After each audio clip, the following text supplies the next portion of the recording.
This is a 1978 Yamaha XS650. It's a project or parts bike. Something locking the engine from turning over. It doesn't feel seized, but there's something stopping it turning over.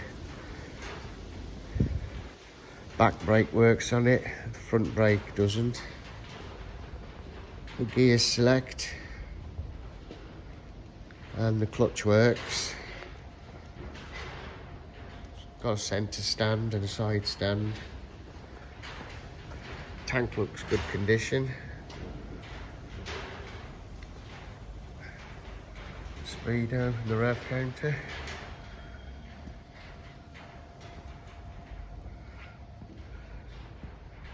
And apart from that, everything else is fucked.